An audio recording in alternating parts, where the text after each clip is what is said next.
Goal of having doubled the number of 4G subscribers over the past year. Our speaker led the technical launch of 4G 4EE in the UK, which is widely acclaimed as one of the fastest and best deployments of 4G around the world. He's also a very good friend. Everybody, please join me in welcoming Mansoor Hanif from EE. Mansoor? Green one, green one.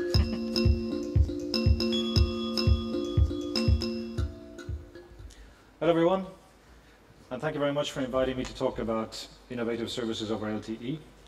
So it's a slightly different take on the same message. Usually we talk about the network, the power of the network, as the muscle under which we run our services. Today I'd like to speak a little bit about what are the enablers for innovation over LTE. The green button, right, okay. So, this is what I'm going to talk about. A few things about ultra-reliable networks, a view about edge computing, what does that mean? I want my LTE Broadcast, I'm calling it LTV. All the small things for my son, it's one of his favorite songs from Blink-182. And then conclusions. So first of all, the green button. There you go. So first of all, the ultra-reliable network. What is an ultra-reliable network and why is it so important for us?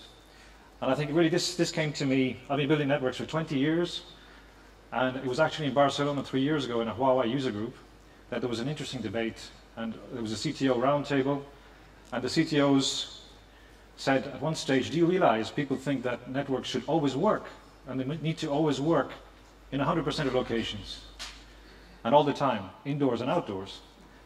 And I started listening, I said, wow, that's fantastic, what's going to happen here?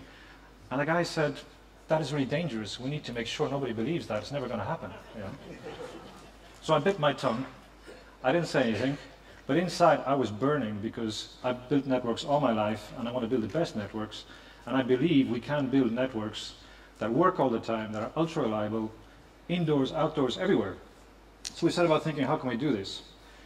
And what I'm really, really excited about now is that I believe we can today aspire to 100% reliable networks. And I'm going to tell you what that means. That is a significant game changer. And the fact of the matter is, if our networks can work all the time and reliably, we can take over a lot of vertical industries, and that's a massive amount of revenues for us. And I think that's the biggest bottom line that we've got in our industry. So how do you build an ultra-reliable network, and why do you want to build one? So we are building, in the UK, we are building an ultra-reliable network. It's not there yet. It's going to be 3 to 4 years to get completely 100%.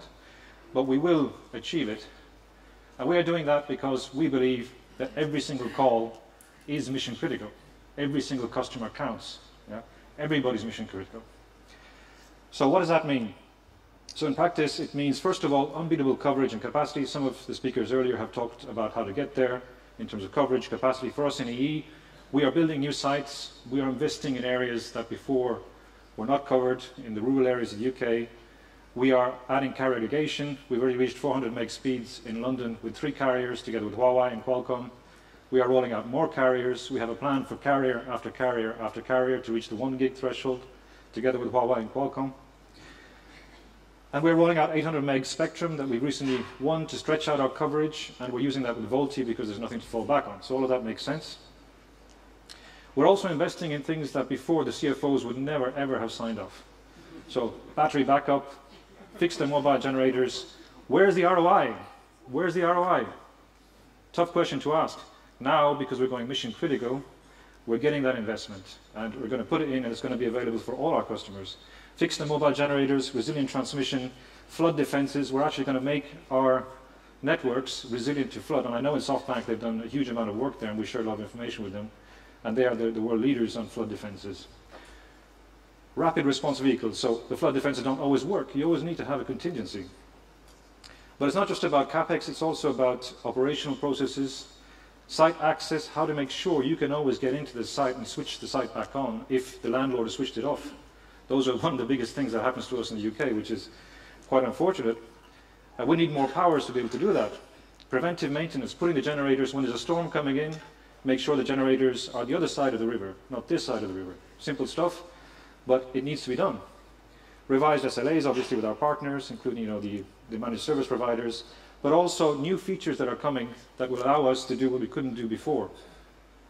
So security, cost prioritization, high availability and resiliency features. Some of them are vendor specific, some of them are standards based. The standards based ones we all know about.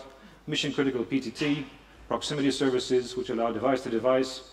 All of these things, especially above all, the QCI prioritization will allow us to offer tiered services to the police, to the ambulances, to the fire and rescue, but also to businesses, to industries, to broadcasters. So that is a game changer. But we also need to innovate. So we are innovating with satellite backhaul. Again, SoftBank is one of the world leaders there. We are also following very closely airborne systems, what we call air masts, for the contingency when the floods have broken. Amphibian RRVs, network in a box. There's a lot of innovation. We won't get there without innovating. So the other area, apart from when you become an ultra-reliable network, you open up all the verticals. But beyond that, in terms of innovation, we talk a lot about 5G, but I really believe that edge computing, which lowers the latency and gives you local knowledge, together with LTE carrier aggregation, can do everything that 5G can do. So we should be doing it now. Why wait? We can do it gradually, and it's compatible with 5G. So what do we love about edge computing? The first thing is, where do our customers live? They don't live in the core. They don't live in the data center. They're copied there. Bits of their lives are copied there. But they actually live on the edge of the network. And the edge of the network is here. It's where you're sitting. It's where the antennas are here. As a radio engineer, that's one of the things that's always excited me, is to be that close to the customer. That's a very privileged situation. That's why edge computing is so important. There is no other technology you will ever hear of that can do so much to improve the customer experience than edge computing.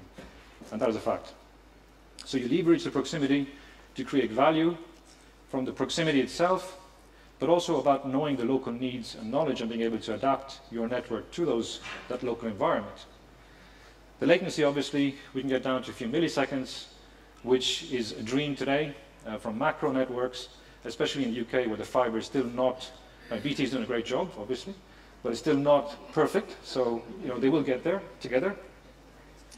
But we need unbeatable latency, and to do that, you can have driverless cars if your car is talking to the antenna by the side of the road and not going all the way back to our core and back here. I think it's quite obvious, You can't move the mountain, you bring the mountain closer. And it also allows MNOs to move into IT and other verticals. So we will be able to provide IT services and compete with people like IBM. Those are one of the verticals that are absolutely open to us now. And again, the hardware is moving to, the big issue about edge computing up till now has been the cost. How can it be possibly, this is what the CFO is again saying, how can it be possibly cost effective to move hardware to the edge of the network when we thought it was the other way around? But actually, the hardware is getting cheaper. With open standards, we're going to make the hardware cheaper and cheaper. And then it's just a question of, we all have to put hardware near the customer as we go into the indoor space. So if we do it efficiently, we can open up the cost model there. So LTE Broadcast, I'm not going to go through all of these, but I think the main message is that it's not just about TV. And a lot of people are focused on eMBMS, LTE Broadcast as TV over LTV, I call it LTV. But there's a hell of a lot of services that can live on that broadcast platform. And here's just the categories here, I won't go through them. Sporting events, multi-screen TVs, we've demonstrated that in Wembley. Push to talk, again we've talked about mission critical push to talk. In the event of a terrorist attack in London, when you need the police to be able to do voice and video, we've got those prioritization features, you've got the QoS features, you've got mission critical push to talk using, and then if you want to, we don't believe we have to initially, but it's something when you need the capacity, you switch on eMBMS and you increase your capacity by N as well. So it's very, very efficient. Premium sports TV, obviously it's a huge market in the UK in particular, but around the world. Commercial campus areas, alerts and information, software distribution, all of these can run over an eMBMS network. And one thing I would recall to all of you radio engineers out there, from what I've heard from our Huawei colleagues, you can get a 6 dB uplift by switching on eMBMS. So if you're in an area like a train, which is poor coverage and it's moving, or you're in the mines, if you go over MCPTT, over eMBMS, suddenly you're getting 6 dBs free of charge. And that's a big boost for anybody who really needs to improve that coverage there. That's a little known fact which I learned from our Huawei teams.